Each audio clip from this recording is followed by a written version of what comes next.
우리는 수요 이 시간을 통해서 아모스의 말씀을 계속해서 나누고 있고요. 오늘은 신실할수록 멀어지는 이라는 제목으로 은혜를 나누고자 합니다. 우리 교회 공동체는 월요일부터 토요일까지 새벽 기도회를 드리고 있고요. 수요일에는 수요 저녁 기도회로 모이고 주일에는 1부부터 4부 예배까지 예배를 드리고 있습니다. 그 외에도 소그룹 모임을 하고 있고요. 또한 수요일 오전에는 어머니 기도회와 전도대 활동을 펼치고 있습니다. 정말로 하나하나의 시간들을 보면요, 정말 많은 예배의 시간이 있고 모임의 시간이 있다라는 것을 알 수 있습니다. 그리고 그 시간을 통해서 우리가 신앙의 풍성함을 누리며 살아가고 있죠. 근데 그것뿐만이 아닙니다. 우리가 살아가는 오늘에는요, 교회 모임 외에도 다양한 은혜의 채널과 은혜의 방편이 있다라는 겁니다. 실제로 매일 아침마다 요즘에 기도문 잘 받고 계신가요? 네, 아침마다 말씀과 기도문 공유해 드리고 있는데요. 그것 외에도 텔레비전 틀면 기독교 방송이 나오고요. 유튜브만 틀어도 수많은 교회들의 해외 설교 영상들을 볼 수 있는 게 오늘의 시대입니다. 그럼 우리가 소망할 수 있는 건 뭘까요? 그만큼의 은혜의 방편이 늘어났다면 그만큼 은혜 받는 사람들도 늘어나야 되는 것이 자연스러운 현상이겠죠. 은혜 받는 사람들이 늘어나면 이 땅이 변화되는 일들도 많아져야 되는 것이 당연한 겁니다. 그런데 참 신기한 건 뭐냐면요, 부흥의 역사는, 은혜의 역사는 분명히 많아지고 있는 은혜의 자리에도 불구하고 점점 더 어려워지고 있다는 겁니다. 우리가 은혜 받기 더 쉬워졌고 말씀 듣기 더 쉬워졌고 기도와 여러 가지 모임에 참여하기 쉬워졌음에도 불구하고 과거보다 부흥의 역사와 은혜의 자리가 더 찾아보기 힘든 시대가 돼버렸고 교회의 공동체의 영향력도 축소되고 있는 시대가 돼버렸다는 겁니다. 그래서 어느 순간 세상이 교회에 대해서 기대감을 갖고 있지 않다라는 거예요. 더 이상 교회에 대한 희망과 소망을 세상이 품고 있지 않는 시대가 됐다라는 겁니다. 그럼 우리는 이런 질문을 던져봐야겠죠. 아니, 도대체 이렇게 은혜 받기에 쉬운 이런 시대가 됐는데, 아니 우리가 조금만 애쓰면 정말로 많은 은혜를 받을 수 있는데 왜 이런 변화가 일어나지 않는가? 왜 이렇게 점점 더 어려움 가운데 처하게 되는가? 우리는 질문을 던져보아야만 합니다. 분명히 은혜의 자리, 말씀의 자리, 찬양의 자리, 기도의 자리는 많아지고 있는데 왜 그 자리를 통하여 우리의 삶과 가정과 교회 공동체가 변화되지 않냐라는 것이죠.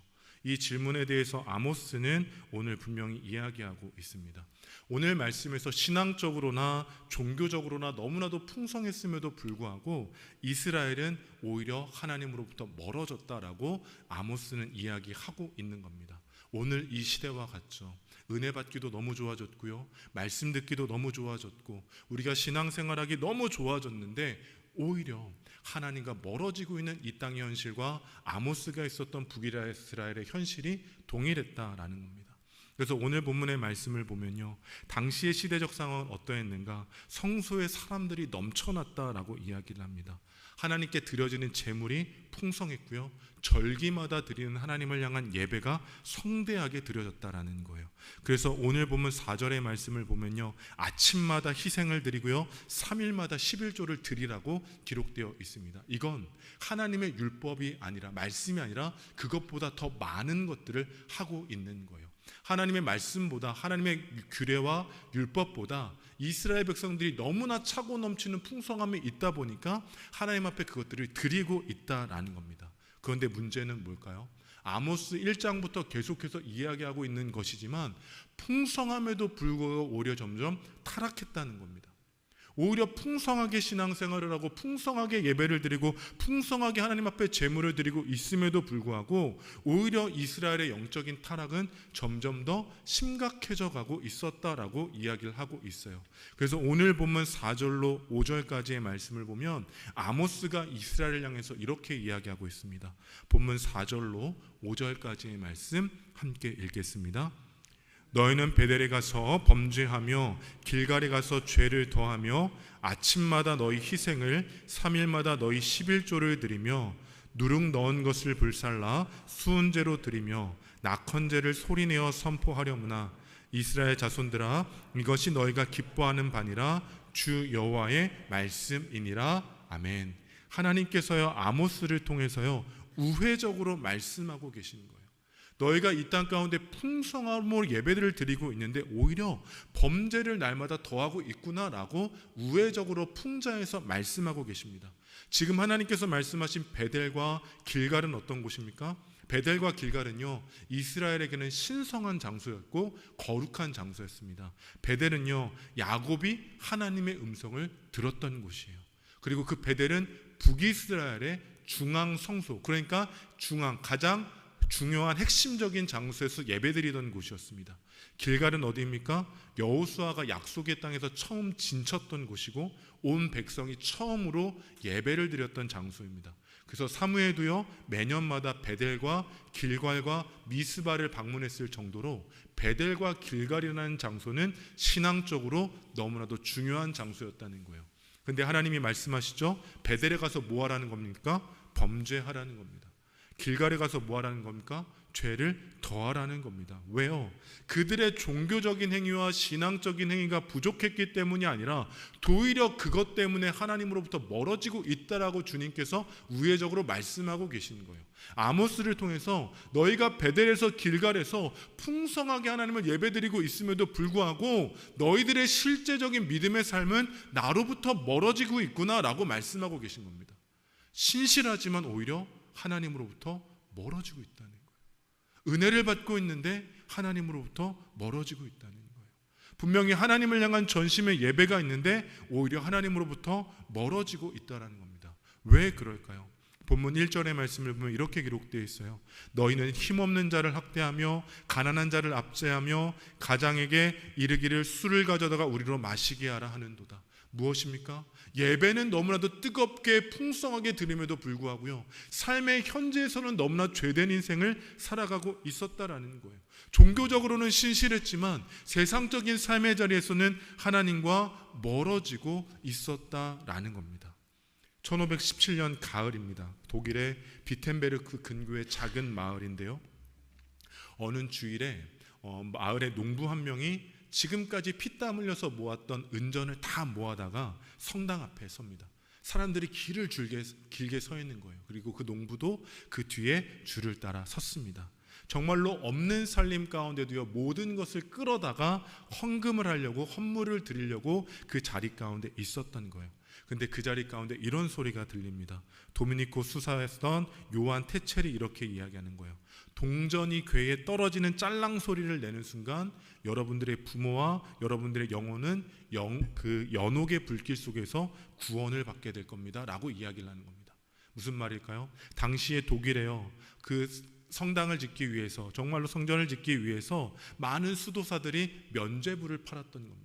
그러면서 사람들에게 이야기하는 거예요. 여러분들의 동전 소리가 들릴 때마다 여러분들의 가족들의 영혼이 연옥에서부터 구원을 받게 될 것입니다 라고 이야기를 했다라는 겁니다. 그 당시를 생각해 보면 종교적으로는요, 너무나도 철저했던 독일의 상황입니다. 종교가 모든 것을 다스리고 있었던 시대였던 거예요. 그런데 그 시대 가운데 어떠한 문제가 있었나? 그 농부가 면죄부를 사가지고 들어오는 그 옆에서 농부의 집에서 얼마 떨어지지 않는 과부의 집에서는 수많은 자녀들과 그 과부가 굶주림에 지쳐 신음하고 있었다라고 합니다. 그리고 그 모습을 봤던 마틴 루터가 사람들에게 이야기를 하는 거예요. 오히려 신앙이 부족해서 무너지는 것이 아니라 오히려 잘못된 종교적인 믿음을 통해서 하나님의 실제로 만나는 자리로부터 멀어지고 있다라고 이야기를 했다라는 겁니다. 오늘의 본문의 말씀과 동일한 모습이죠. 신앙적으로는 풍성함이 있었지만 하나님의 마음과 하나님의 시선과 하나님의 사랑이 있는 자리로부터 수많은 기독교인들이, 종교인들이 멀어지고 있었다라는 거예요. 하나님을 예배한다고 하는 그 성소의 중심에는 몰려들고 있지만 정작 하나님의 마음과 하나님의 사랑이 흘러가야 될 그곳에는 어느 누구도 함께하고 있지 않았다라는 겁니다. 종교적인 풍성함의 자리에는 머물고 있었지만 정작 하나님의 사랑이 흘러가야 될 그곳 가운데는 어느 누구도 관심을 갖고 있지 않았다라는 거예요. 신앙적으로는 신실해져 갔지만 하나님과의 깊이 있는 관계는 멀어지고 있었던 겁니다. 어떻게 보면 오늘날의 부흥과 은혜가 멈춘 것은 어쩌면 우리의 신앙의 풍성함 때문일지도 모르겠습니다. 오히려 신앙의 풍성함 때문에 우리 스스로가 착각하고 있는 거죠. 아, 내가 주님께 더 가까이 가고 있구나. 신앙의 풍성함을 통해서 그래 내가 정말 진짜 그리스도인이구나 라고 착각하고 있는 줄도 모르겠습니다. 그러나 우리가 있어야 될 곳은 결국은 하나님의 마음과 시선이 있는 곳으로 향해야 한다라는 것이죠. 바라기는 우리의 삶의 자리 가운데, 우리의 주변 가운데 주님의 마음과 시선이 있는 곳이 깨달아 알아져서 우리가 받은 은혜만큼 하나님의 사랑을 흘려보낼 수 있는 우리 성도님들 되시기를 간절히 소망합니다. 우리가 이 기도의 자리에서 주님께 은혜를 받을수록 우리의 가정과 삶의 자리에서 하나님의 마음으로, 하나님의 사랑으로 이 땅을 회복시켜 나아갈 수 있는 작은 도구와 같은 우리 성도님들 되시기를 주님의 이름으로 축복합니다. 그래서 신실할수록 우리는 주님께로 나아가는 것이 분명하지만 신실할수록 삶의 자리에서는 주님의 마음이 있는 곳으로 향해야 한다라는 것이죠. 바라기는 앞으로 우리 교회 공동체가 더 많은 이웃들을 섬기고 더 많은 영혼들을 구원해 나아갈 때 우리 모두가 그 자리 가운데 함께 동참하고 함께 나아갈 수 있는 공동체 되어지기를 주님의 이름으로 축복합니다. 그때 우리를 통해서 하나님께서 역사하시는 그곳 가운데 놀라운 변화와 치유와 회복이 더하여 가게 될 줄로 믿습니다. 그 일들을 통하여 하나님께서 우리 공동체를 사용하시고 우리 가정을 사용하시고 우리 개인의 삶을 더욱더 온전하게 하여 주실 줄로 믿습니다. 그런데 이스라엘 백성들은 그렇지 않았다라는 거죠. 그래서 하나님께서는요 여전히 말씀하고 계신 거예요. 신실하지만 하나님으로부터 멀어지고 있는 이스라엘을 향해서 선지자 아모스를 통해 계속 말씀하십니다. 돌아오라는 거예요. 계속해서 돌아오라는 거예요. 가서 범죄하라라고 말씀하셨지만 그게 가서 범죄하라는 겁니까? 아니죠. 우회적으로 돌아오라고 계속해서 콜링하고 계시는 거예요. 야, 너네는 지금 범죄하고 있어. 그런데 거기 있는 것이 아니라 내 마음과 내 사랑과 내 시선이 있는 자리로 돌아와야 된다라고 주님께서는 선지자 아모스를 통해서 말씀하고 계신 겁니다. 그래서 본문 6절 말씀의 이후의 말씀을 보면요 이런 내용이 기록되어 있어요. 식탁의 자리, 들판, 추수의 현장, 가정, 성읍에서 하나님께서 계속해서 일하고 계셨다라는 것을 아모스를 통해 말하고 있습니다. 사람들이 살아가는 일상의 자리에서 하나님이 계속 하나님의 뜻이 무엇이고 하나님이 일하고 계시고 하나님이 역사하고 계신다라는 사인을 보내주고 있는데 이스라엘이 깨닫지를 못하고 있었던 거다라고 선지자 아모스를 통해 이야기하고 있는 거예요. 그래서 5번이나 반복되는 이야기가 있는데요 6절 이후의 말씀을 보면 아모스가 반복해서 이런 표현을 하고 있습니다. 너희가 내게로 돌아오지 아니하였느니라. 일상에서 하나님께서 계속해서 사인을 보내시고 하나님께서 하나님의 마음이 무엇인지 하나님께 돌이키기를 원하는 그 마음을 계속 보내주고 계셨는데 이스라엘은 깨닫지 못한 채 어떻게 하고 있는 거예요? 너희가 내게로 돌아오고 있지 아니하고 있었다라고 아모스를 통해 이야기했던 겁니다. 하나님은 계속 말씀하셨고 하나님은 계속 역사하셨고 하나님은 계속 일하고 계셨는데 이스라엘 백성들은 마치 하나님이 베델에만 하나님이 길갈에만 있는 줄로 알고 일상 속에서 하나님의 일하심을 깨닫지 못한 채 그저 아둔한 신앙인의 모습으로 살아가고 있었다라는 겁니다. 그러면서 하나님께서 계시는 베델과 길갈에서만 종교적인 열심을 취하고 있었던 거죠. 그러나 주님께서는요 선지자 아모스를 통해서 계속 말씀하고 계셨던 겁니다. 하나님은 지속적으로 돌아오라고 사인을 보내고 계셨던 거예요. 하지만 이스라엘은 반응하지 못했던 겁니다. 왜 그럴까요? 일상에서 일어나고 있는 하나님의 역사를 가볍고 쉽게 흘려보냈기 때문입니다.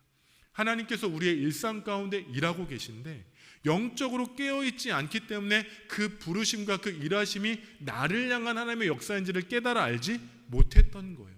그래서 결국은 그 하나님의 사랑을 잃어버리고 만 겁니다. 근데 중요한 것이 있어요.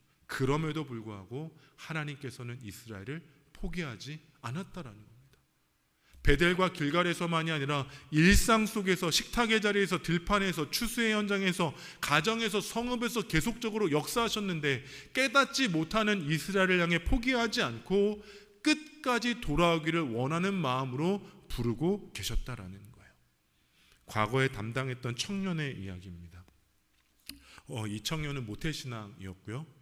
이 청년의 가정은 제가 속해 있던 교회 가운데 3대가 하나의 교회를 섬겼던 신앙의 전통이 있었던 가정의 청년이었어요. 신앙적으로도 너무나도 모범됐었고 청년이었지만 신앙의 자리 가운데 늘 열심을 다했던 귀한 지체였었습니다. 그래서 공동체 안에서도 선한 영향력을 끼칠 수 있었던 귀한 청년이었죠. 그런데 어느 날 이 청년이 친한 친구의 권유로 하나의 모임에 나가게 된 거예요. 그리고 그 모임에 나갔는데 처음에는 좋은 성경 공부 모임인 줄 알았지만 시간이 지나면서 결국 그것이 이단의 모임임을 알게 되었습니다.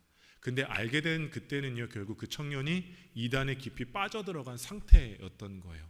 그러다 보니 부모님의 권유와 목회자들의 상담에도 변화되지 않았습니다.